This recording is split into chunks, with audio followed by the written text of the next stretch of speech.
White Coat Waste Project, a group dedicated to ending taxpayer-funded experiments on animals by bringing to light the vast amounts of money spent on them by our government, and therefore our taxpayer dollars. Hence the video we just played regarding the National Institutes of Health spending $2.4 million to inject beagle puppies with cocaine, according to documents obtained by that group via a FOIA request. Joining us now to discuss Beaglegate Part 2 and other taxpayer-funded animal experiments is the founder and president of the White Coat Waste Project, Anthony Bellotti. Thanks for being here tonight, Anthony. Thank you so much for having us. Great. So what do we know about these experiments and why cocaine was injected? So the NIH is addicted to spending, and this time beagles and taxpayers are really paying the price. The White Coat Waste team recently launched this Freedom of Information Act investigation, and what we've learned is that the NIH spent upwards of $2.5 million to restrain these beagles in straitjackets. They're only 6 months old, and they inject cocaine directly into their veins over and over again, repeatedly. They try and treat it with an experimental drug.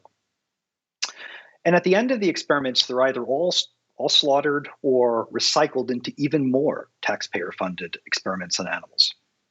And do we know what the fate is of some of these puppies?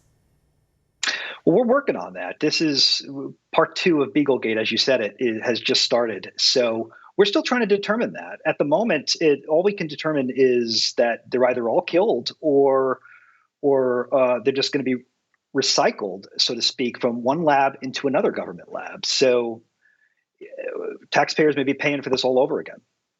I remember just a few months ago, you guys released some of that other information regarding some of these other experiments that were being, given government monies under Fauci and some of his programs. Some of these dogs losing their ability to bark, to bark out in pain, being debarked, I guess it was called, being infected with parasites, being infected with, I think, fleas and some other, little critters that would basically eat them alive. And I think a lot of people are asking, is any of this medically necessary? Because I know sometimes there's, animal testing so that humans can have, so there can be breakthroughs in medicine. And so instead of testing on people, it's on animals. But we sit back and we look at some of these experiments, and I think many of us are asking, why? Have you been able to determine that yet? Well, don't take my word for it. Let's see what Fauci's own NIH says about it.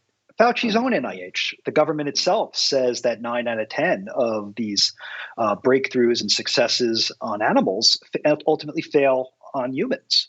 This is incredibly wasteful stuff. Taxpayers shouldn't be forced to pay for coke hounds. They shouldn't be forced to pay for sandflies. They shouldn't be forced to pay for animal tests at the Wuhan lab either.